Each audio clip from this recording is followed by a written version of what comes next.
네, 오늘 참 소망은 예수 그리스도 제목으로 하나님 말씀 나누기 원합니다. 베트남의 박항서 축구 감독이 동남아시아 게임에서 60년 만에 우승을 한 것이 큰 뉴스가 됐습니다.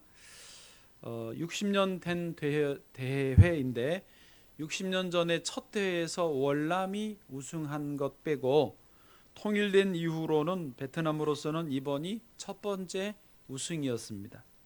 조별리그부터 단 한 번도 패배하지 않고 준결승, 결승까지 무패 우승을 달성했습니다. 놀라운 일입니다. 베트남은 완전 축제 분위기입니다. 박항세호를 외칩니다.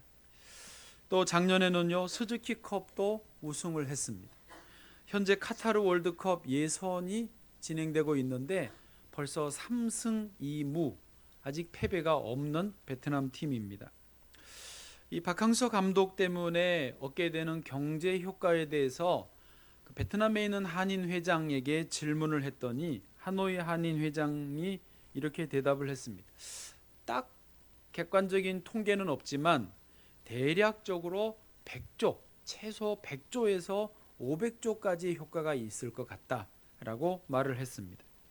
또 베트남 총리 응우옌 수원 총리께서 박항서 감독과 선수들을 총리 관저로 만찬에 초청을 했습니다. 거기서 아주 의미 있는, 총리가 굉장히 의미 있는 말을 하셨어요. 뭐라고 그랬냐면 이번 동남아시아 대회 우승은 베트남의 경제적으로, 사회적으로, 문화적으로 영감을 불어넣어 줬다. 영감을 불어넣어 줬고, 그래서 베트남을 강국으로 건설하는데 모든 사람이 이바지하도록 할 것이다 라고 말했어요. 저는 굉장히 이게 의미 있게 들었는데 무슨 말이냐면 이 박항서 감독과 그 팀이 우승함으로 인해서 베트남 사람들에게 어떤 모든 면에서, 경제적으로, 사회적으로, 문화적으로 모든 면에서 어떤 영적인 영감, 불을 지펴줬다라는 거예요. 그래서 여기서 멈추지 않고 베트남이 세계 강국이 되게 하게 할 거다, 어떤 출발의 선을 통과했다라는 그런 말로 저는 이해를 했습니다. 여러분, 박항서 감독이 베트남 축구를 2년 만에 이렇게 바꾸어 놓을 수 있었던 비결이 무엇일까요?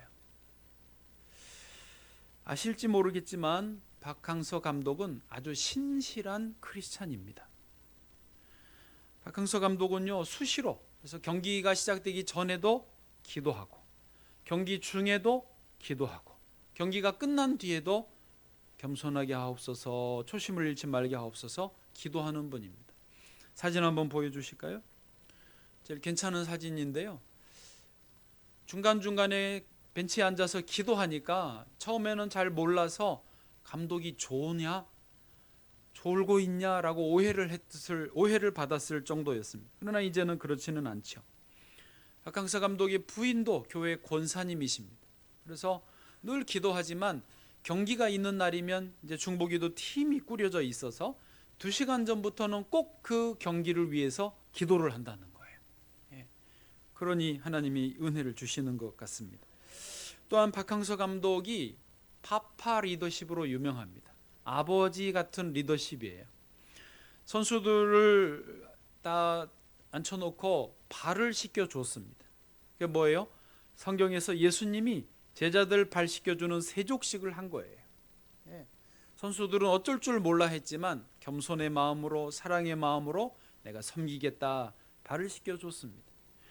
또 비행기를 타고 갈 때 부상당한 선수가 있으면 자기는 비즈니스석, 선수들은 이코노미 아니겠어요? 그럼 부상당한 선수를 비즈니스로 오라고 그래. 여기 너가 앉아서 다리 뻗고 넓은 데 타고 가라, 내가 거기 앉을. 그래서 자기가 이코노미 일반석에 앉는 거예요. 선수들이 감동을 합니다. 실수를 하면 덮어줍니다. 그리고 또 기회를 주는 거예요. 그러니까 아버지 같은 리더십, 파파 리더십으로 인해서 선수들이 감독님을 진심으로 존경하고 따르는 것입니다. 우승해서 상금을 받으면 혼자 안 먹어요. 박항서 감독이 베트남의 어려운 사람들에게 그걸 나누어 주는, 기부를 하는 거예요. 그러니까 온 국민들이 좋아하는 것입니다. 여러분, 이게 뭡니까? 다 기독교 정신입니다. 이게 예수님의 정신이고 예수님의 삶의 모범에서 보고 배우고 그렇게 흉내를 내는 것입니다. 사람들은 박항서 감독을 영웅이라고 합니다마는 영웅은 맞습니다. 그러나 그 뒤에 예수 그리스도가 계시는 거예요. 박항서 감독 때문에 100조, 500조까지의 경제 효과가 있다. 경제, 문화, 사회가 발전하고 베트남이 세계 강국이 되는 그런 출발선을 통과했다. 불이 지펴졌다라고 말하는데 너무 감사하는데 그 뒤에 누가 계세요? 예수 그리스도가 계시는 것입니다. 박항서 감독 개인적으로도요. 사실은 2017년도에 오갈 데가 없었습니다. 한국에서 감독을 불러주는 데가 없어서 기도하는 부인이 동남아시아도 괜찮다, 도전해보라 그래서 마침 베트남이 불러줬어요. 그래서 박항서 감독은 그래, 베트남에서 1년만 버텨보자. 1년만 버텨보자. 어떻게 되겠지 하고 갔던 곳이 베트남이었습니다. 그곳에서 낮아지고 겸손하고 겸손한 마음으로 주님께 기도하면서 지냈는데 이 놀라운 일이 일어나게 되는 것입니다. 여러분, 그렇습니다. 우리 모두가 다 동일합니다. 원리는 똑같아요. 누구든지 예수 그리스도를 온전히 믿고 의지하면 아무리 어려운 상황이 있으실지라도 다시 일어나게 될 수 있을 줄 믿습니다. 그것은 자기 자신만 일어나는 것이 아니라 가정도 일으킬 수 있습니다. 심지어 이렇게 나라와 민족을 일으킬 수 있는 것입니다. 우리 교회에도 또 우리 이 시대에도 이런 믿음의 사람들이, 이런 믿음의 지도자들이 많이 일어나기를 주의 이름으로 축복합니다. 한번 따라하세요. 나는 승리하리라. 주의 복을 받으리라. 주의 일에 쓰임 받으리라. 강건하리라. 장수하리라. 할렐루야. 다 주의 축복의 통로가 되시기를 바랍니다. 자, 이제 본문 말씀으로 들어가 보겠습니다. 지난주에 이어서 세례 요한이 등장합니다. 지난주 말씀에서는 세례 요한이 있었던 곳이 광야였으면 오늘 말씀에서는 감옥에 있습니다. 당시 왕이었던 헤롯에게 헤롯이 자기 동생의 아내, 그러면 누구죠? 처제 제수씨 제수씨를, 감사합니다, 독특하게 잠깼어요. 제수씨를 아내로 취해버린 거예요. 그것에 대해서 세례요한이 지적하고 공개적으로 비판하니까 왕이 세례요한을 감옥에 집어넣어버린 것이죠. 자, 감옥에 있던 세례요한이 소문을 듣습니다. 누구에 대한 소문? 나사렛 예수님에 대한 소문을 들었어요. 듣자 하니까 예수님과 그 제자들이 수많은 사람들의 병을 고치더라는 거예요. 그 예수님이 귀신들을 쫓아내더라는 거예요. 그 예수님이 심지어 죽은 자도 살려내더라는 소문을 듣습니다. 그래서 제자 2명을 예수님에게 보냅니다. 자기는 감옥에 있으니 못 가니까.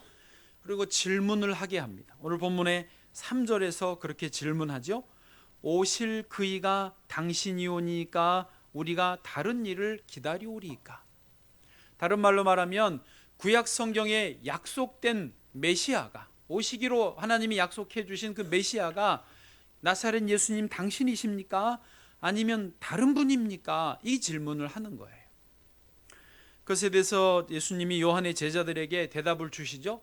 지금 너희가 듣는 대로, 보는 대로 그대로 가서 요한에게 말을 해줘라. 그렇게 하고 돌려보냅니다. 그러고 나서 예수님이 이제 그 남아있는 무리들과 이렇게 여러분과 함께 예수님이 대화를 하세요. 세례 요한에 대해서 대화를 하시면서 정말 중요한 오늘 본문의 참 소망이신 예수님을 알려주시고 있습니다. 자, 이제 본문 7절, 8절, 9절 우리 함께 소리내서 읽으시면서 예수님이 3번 같은 질문을 하시고 대답은 약간씩 그 질문에 다르게 하세요. 같은 질문이 뭔지 한번 찾아보시죠. 7절, 8절, 9절을 연이어서 읽겠습니다. 시작. 그들이 떠나매 예수께서 무리에게 요한에 대하여 말씀하시되 너희가 무엇을 보려고 광야에 나갔더냐? 바람에 흔들리는 갈대냐? 8절. 그러면 너희가 무엇을 보려고 나갔더냐? 부드러운 옷 입은 사람이냐? 부드러운 옷을 입은 사람들은 왕궁에 있느니라. 9절. 그러면 너희가 어찌하여 나갔더냐?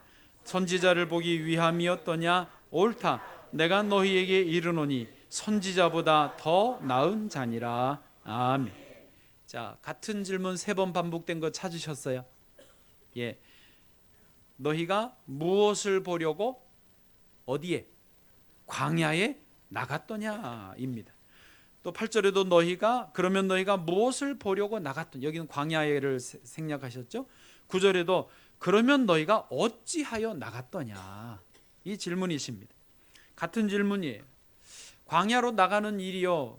저를 봐보세요. 그때 당시에 수월하지 않았습니다. 메마른 땅, 더운 땅을 걸어서, 차도 없는 길을 걸어서 땀 흘려서 나가야 되는 수고가 필요한 곳이 광야로 가는 길이었습니다. 그러니까 그냥 사람들이 심심해서 가는 산책 코스가 아니에요.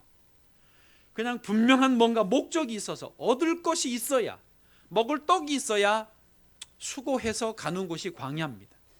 예수님이 그 질문을 하는 거예요. 너희가 무엇을 얻기 위해서 광야까지 나가는 수고를 했더냐라고 하는 게 질문입니다. 이 자문자답을 하신 건데, 자, 3가지로 예수님이 또 대답을 각자 하시죠. 첫 번째 자문자답에서 예수님이 뭐라고 대답하셨냐면 바람에 흔들리는 갈대를 보려고 나갔더냐 하셨어요. 당시 사람들이요, 갈대를 보려고 광야에 나갈 일은 없었습니다. 요즘에야 갈대 구경 어디가 좋죠? 순천만 습지, 예, 유명합니다. 제주도 갈대, 또 내륙에 거기. 예. 그런데 갈대를 보려 요즘은 다닙니다만은 그때는 갈대가 구경거리도 아니었고 관광이라는 개념도 없던 때였습니다. 그래서 갈대를 보려고 광야에 나가지는 않았습니다. 그런데 굳이 예수님이 갈대를 이야기하시는 이유가 있습니다. 사실 예수님은요, 지금 그 사람들에게 하는 말씀이 너희가 사실은 바람에 흔들리는 갈대가 아니더냐라고 말씀하시는 거예요. 지금도 그렇지만요, 당시의 사람들이 맞습니다. 바람에 흔들리는 갈대처럼 그들의 영혼이 흔들리고 있었어요. 나라는 로마에 뺏겨버렸습니다. 자기들이 귀히 여기는 성전은 로마군에 의해서 더럽혀졌습니다. 어디가 길인지 이제 어디로 가야 될지 몰라서 방황하고 있었어요. 어디서도 위로를 못 받고 어디서도 힘을 얻지 못하고 혼란에 빠져 있었던 것입니다. 그들이 바람에 흔들리는 갈대였죠. 지금도 역시 사람들, 여기 있는 우리 모두도 그럴걸요? 바람에 나는 갈대와 같습니다. 여러분 잘 아시는 파스칼이 팡세에서 인간은 생각하는 갈대라고 했습니다. 난 갈대가 아니요 하시는 분 계십니까? 신경림 씨 시인인데요, 갈대라는 시를 썼더라고요. 음악을 혹시 깔아줄 수 있어요? 시를 읽어보겠습니다. 2부 때까지는 사양했는데 한번 깔아줘 보세요. 갈대. 언제부턴가 갈대는 속으로 조용히 울고 있었다. 그런 어느 밤이었을 것이다. 갈대는 그의 몸이 흔들리고 있는 것을 알았다. 바람도 달빛도 아닌 것, 갈대는 저를 흔드는 것이 제 조용한 울음인 것을 까맣게 몰랐다. 산다는 것은 속으로 이렇게 조용히 울고 있는 것이란 것을 그는 몰랐다. 아멘. 네. 아우 잘했어요. 사람은요, 예나 지금이나 누구나 바람에 흔들리는 갈대와 같습니다. 흔들리는 인생입니다. 그래서요, 모든 인생은 뭔가 붙잡을 것이 필요합니다. 쓰나미가 몰려올 때 휩쓸려 가지 않으려면 기둥이라도 붙들고 매달려 있어야 되는 것처럼, 칠흑 같은 어둠 속에서 길을 잃으면 자그마한 불빛이라도 필요한 것처럼, 흔들리는 인생, 갈대 같은 인생은요, 붙잡을 것이 필요한 것입니다. 사람들은 그렇게 뭔가 붙잡을 것이 필요해서 광야로 나갔던 것입니다. 참된 소망의 불빛을 얻기 위해서 광야로 나가는 수고를 했던 것입니다. 질문이요. 여러분께 질문. 여러분은 지금 무엇을 얻기 위해서 교회에 나오셨습니까?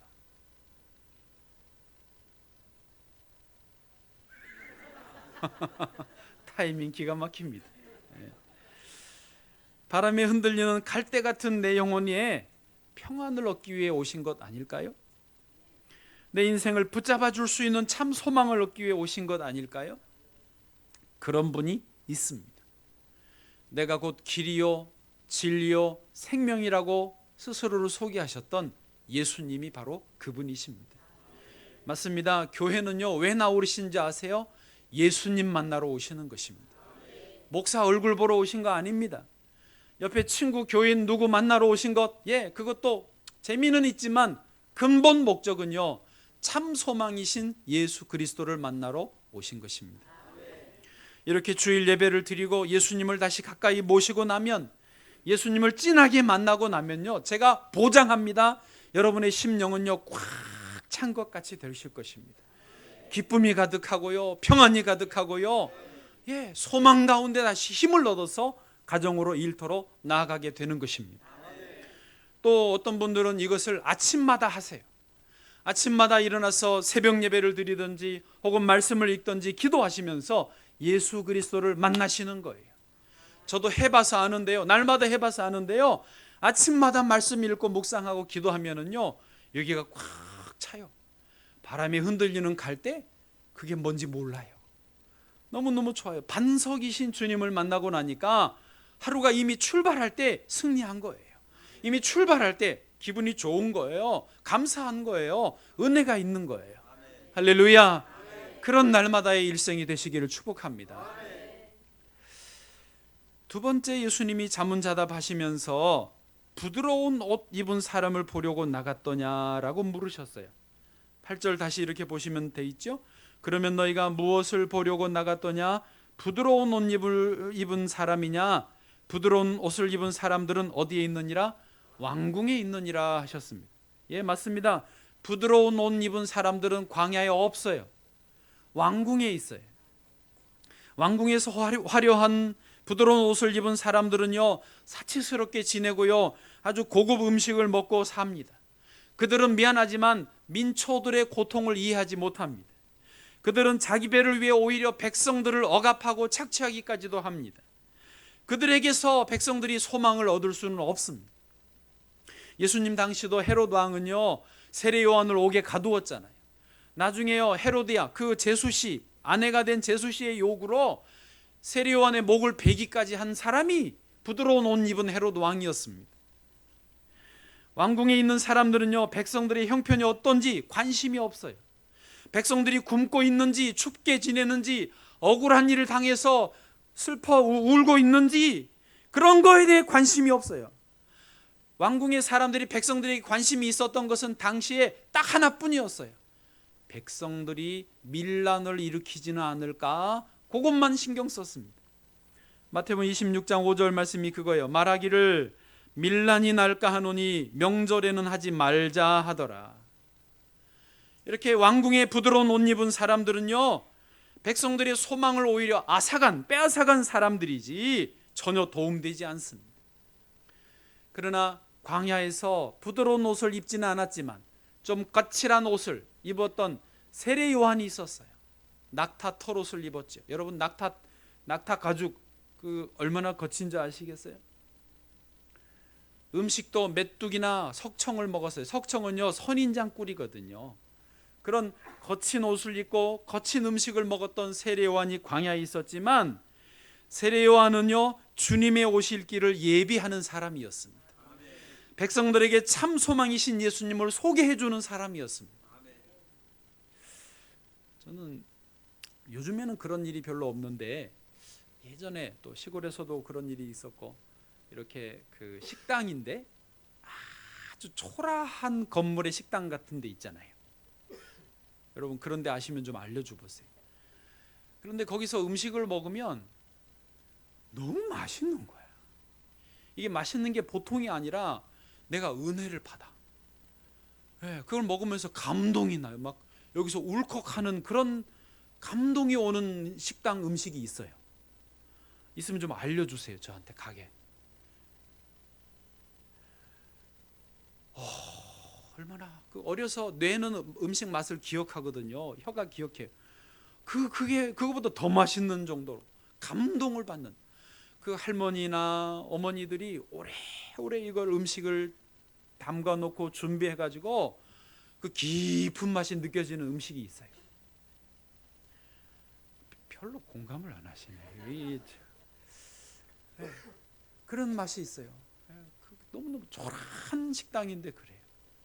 근데 요즘은 식당들이 다 건물들이 현대식이고 실내 인테리어가 깨끗하게 화려하게 잘 돼 있잖아요. 근데 정말 죄송하지만 음식이 맛있기는 해요. 그런데 그 맛은 아니야.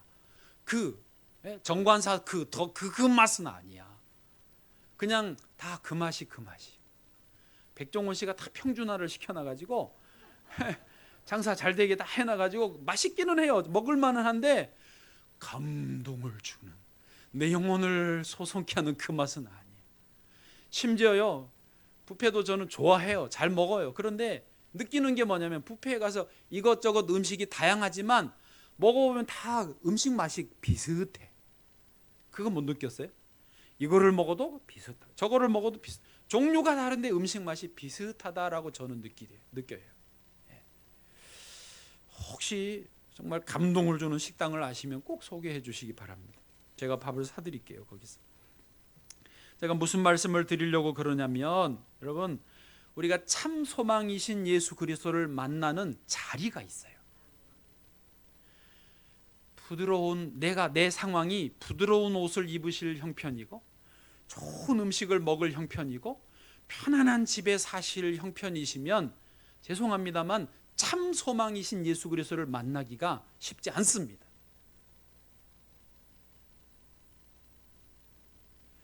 거친 옷을 입을 수밖에 없고 거친 음식을 먹을 수밖에 없고 사는 게 너무너무 힘드신 분이라면 그 자리에서는, 광야 같은 그 자리에서 참 소망이신 예수님을 만나기가 쉽습니다. 이거는 성경이 말씀하시는 거고요, 우리가 경험해 보면서 알 수 있는 것입니다. 여러분, 만일 이 가운데 지금 너무너무 힘드십니까? 너무 고통스럽습니까? 내가 광야 한가운데 외로이 있는 것 같습니까? 참 소망이신 예수님이 찾아와 주실 것입니다. 내가 여기 있다. 내가 너와 함께 할게. 할렐루야. 그런 예수님 만나시기를 축복합니다. 우리 찬양하시면 좋겠어요. 그 생각하시면서 매일 스치는 사람들 내게 뭘 바라나, 이 찬양입니다.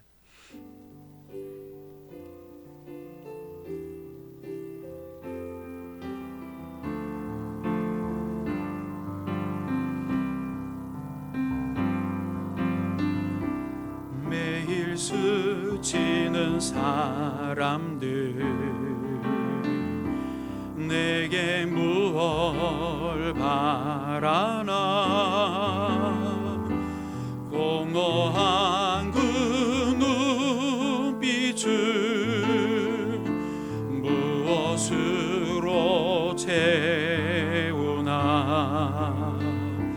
모두 자기 고통과 두려움 가득 감춰진 울음소리 주가 들으시네. 그들은 모두 주가 필요해. 깨지고 상한 마음 주가 여시네. 그들은 모두 주가 필요해. 모두 알게 되리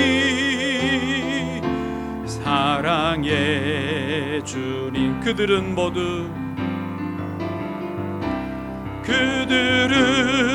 모두 주가 필요합니다. 주가 필요해.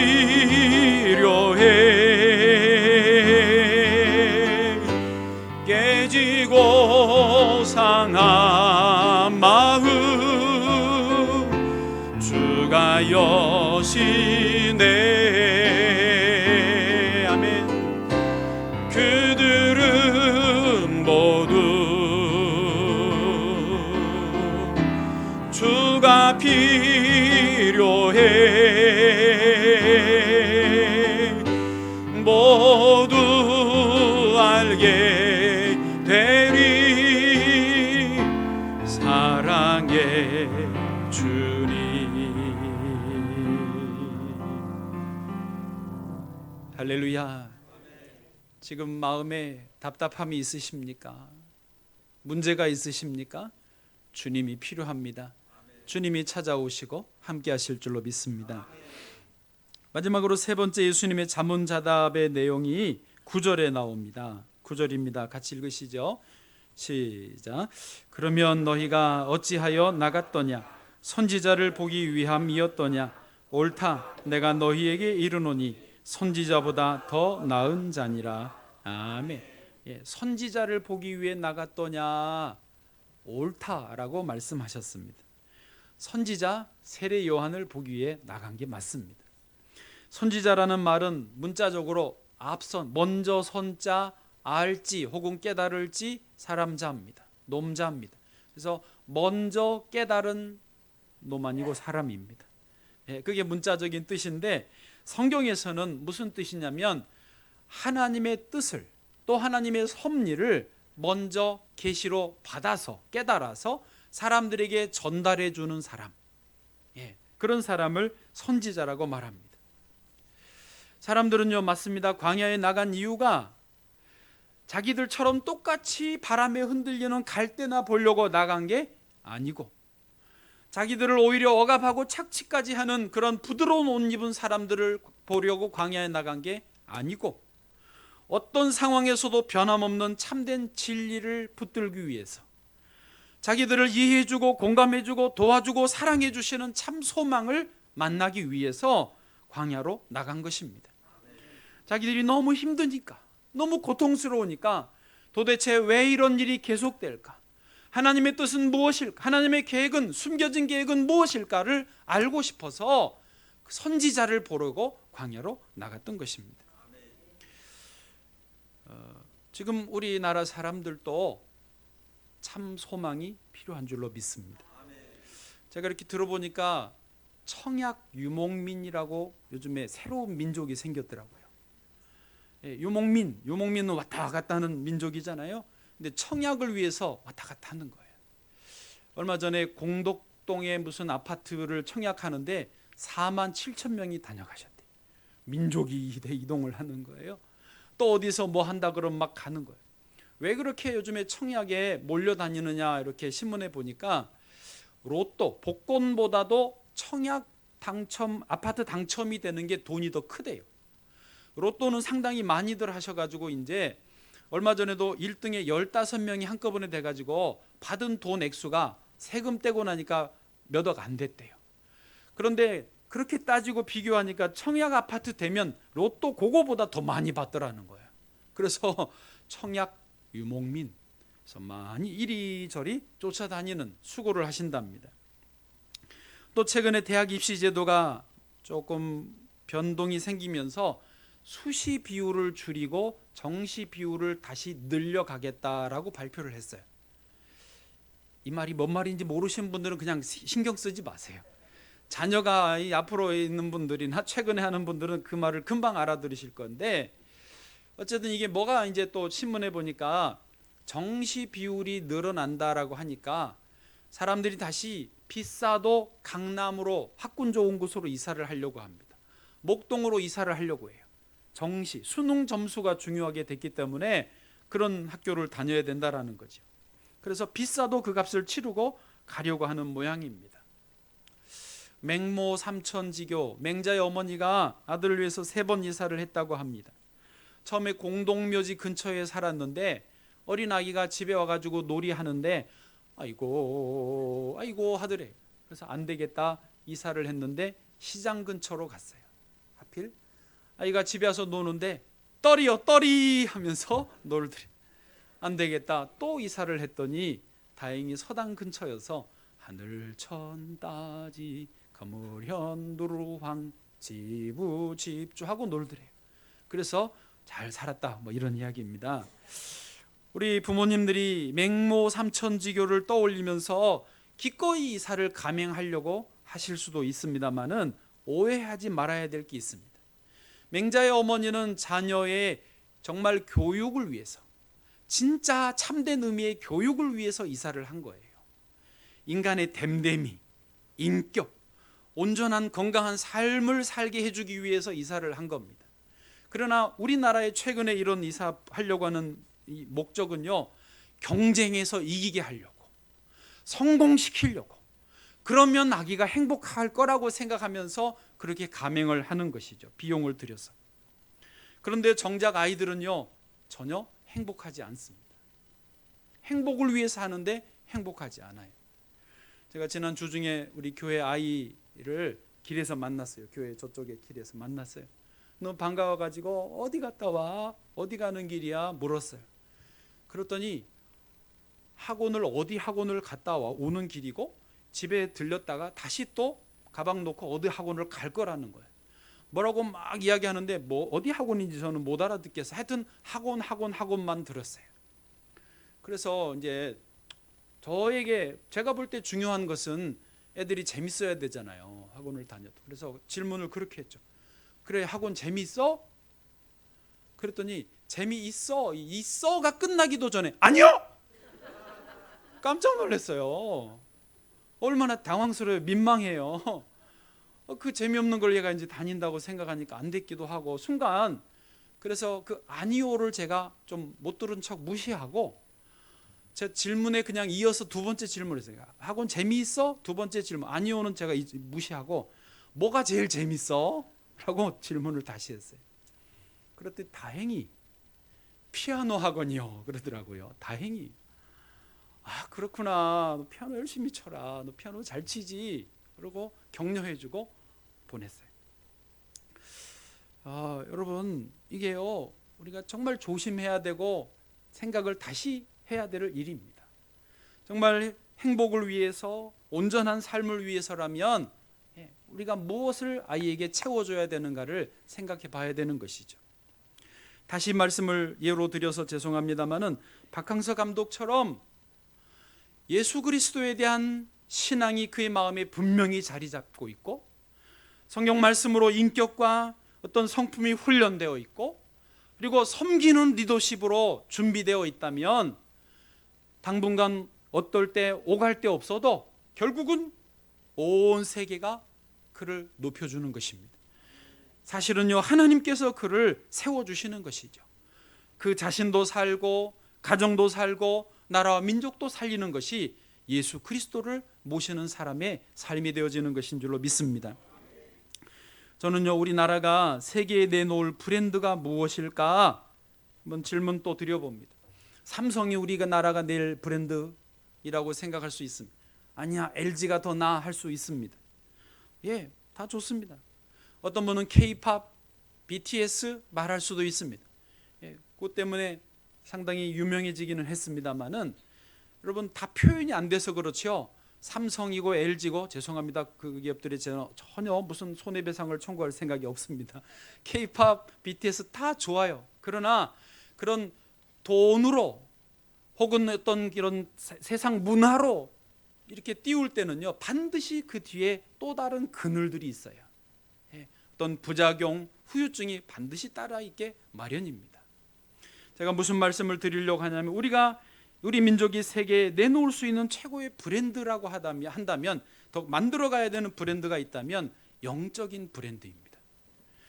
예수님을 잘 믿는 나라, 하나님을 잘 섬기는 나라, 영적으로 건강하고 강한 나라가 우리나라가 되기를 원합니다. 정말 중요합니다. 유대인들이요 우리나라와 좀 비슷한데 규모도 어떤 그 민족성도 상황도 비슷해요. 유대인들은요 2000년 동안 나라를 뺏기고 온 세계를 떠돌았어요. 그래서 러시아에도 유대인, 일본에도 유대인, 중국에도 유대인, 남미에도 북미, 뉴욕에도 뭐 아프리카에도 유대인들이 있습니다. 우리나라만 좀 많지 않습니다. 거의 없어요. 우리나라만 좀 특이해요. 비슷해서 그런가 봐. 못 견디나 봐요. 우리나라는. 어쨌든 그런데 유대인들이 2000년 동안 어려움 속에서도 신앙을 잘 지켰어요. 유일신 하나님 신앙을 지키고 살아가다 보니까 나라가 없는데 그 규모도 없는데 세계를 지금 주름잡고 있습니다. 아시죠? 노벨상 150명 정도. 뉴욕 금융, 미국의 정치, 외교, 군사 다 잡고 있습니다. 여러분 유대인들을 우리가 무시를 못합니다. 그런데 유대인과 제일 비슷한 나라가 우리나라예요. 그거 아세요? 유대인보다 IQ가 우리가 더 평균이 높아요. 우리가 더 똑똑해. 다이 IQ가 더 높아. 아가씨 할렐루야. 우리가 전 세계에 부작용 없이 후유증 없이 앞으로 100년 200년 나갈 수 있는 힘이 어디에서 나와야 되느냐? 예수 그리스도를 잘 믿는 거예요. 말씀을 따라 신앙을 잘 이어가는 거예요. 그거를 우습게 보시면 안 됩니다. 거기에서 놀라운 힘이 생기는 것입니다. 저는 우리 교회가 이런 교회가 되기를 원합니다. 오늘 본문 말씀 이제 한 곳 읽고 좀 정리하시면 좋겠는데, 오늘 본문 10절이 아니고 5절 보시겠습니다. 5절 예수님이 이렇게 이제 예수님 보시면 어떤 일이 일어나는지를 보여주십니다. 5절 같이 읽어보세요. 시작. 맹인이 보며 못 걷는 사람이 걸으며 나병 환자가 깨끗함을 받으며 못 듣는 자가 들으며 죽은 자가 살아나며 가난한 자에게 복음이 전파된다 하라. 아멘. 여러분 예수 그리스도가 우리 교회의 주인이시고 여기서 예수님을 여러분 만나시면서 맹인이 보게 되는 역사가 있는 줄 믿습니다. 꼭 실제 소경만이 아니라도 영적으로 지혜의 눈이 열려지게 되는 것입니다. 또요 못 걷던 사람이 걸을 수 있게 돼요. 실족하고 낙심하고 주저앉아 있던 사람이 힘을 얻어서 일어나서 전진하게 되는 힘이 예수 그리스도에게 있는 줄 믿습니다. 나병 환자가 깨끗함을 받아요. 죄 가운데 여러 가지 문드러지고 썩어지고 냄새가 나는 인생이라 할지라도 예수 그리스도 안에서 깨끗함을 받게 되는 것입니다. 또 예수님 안에서 듣지 못하는 사람이, 귀가 먹혀서 안 들으려고 하는 사람들이 듣게 되는 역사가 있는 것입니다. 마지막으로 죽었던 사람도 살아나는 거예요. 할렐루야. 죽었던 사람이 살아나는 거예요. 눈을 팍팍 뜨는 거예요. 오늘 참 이 설교하기 쉽지 않습니다. 그러나 예수 그리스도가 계셔서 승리할 줄 믿습니다. 마지막 가난한 자에게 복음이 전파된다 하라 했습니다. 6절도 읽어보시면 제가 읽어드릴게요. 누구든지 나로 말미암아 실족하지 아니하는 자. 그러니까 이런 예수님에 대해서 예수님 믿는다고 그런 게 되겠어 스스로 실족하는 분은 할 수 없고, 그래 예수님 믿으면서 내가 일어나리라, 내가 승리하리라, 내가 뛰어가리라, 이렇게 고백하는 사람들에게는 뭐가 있다고요? 복이 있다는 것입니다. 우리 2절 찬양 다시 한번 불러보시겠습니다. 아까 그 찬양. 캄캄한 세상에서 캄캄한 세상에서 빛으로 부름받아 잃어버린 자들과 나누라고 하시네. 주의 사랑으로만 사랑할 수 있네. 우리가 나눌 때에 그들 알겠네. 그들은 모두 주가 피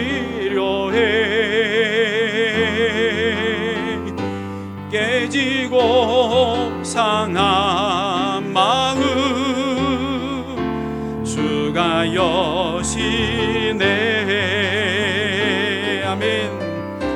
그들은 모두 주가 필요해.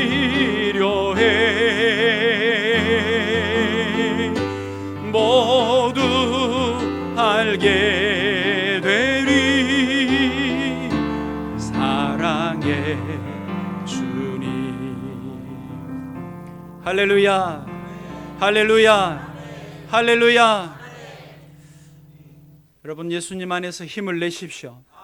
예수님 안에서 눈을 뜨십시오. 마음의 문을 여십시오. 주님께서 저와 여러분을 일으켜 주시고 마음의 소원을 이루어 주실 줄 믿습니다.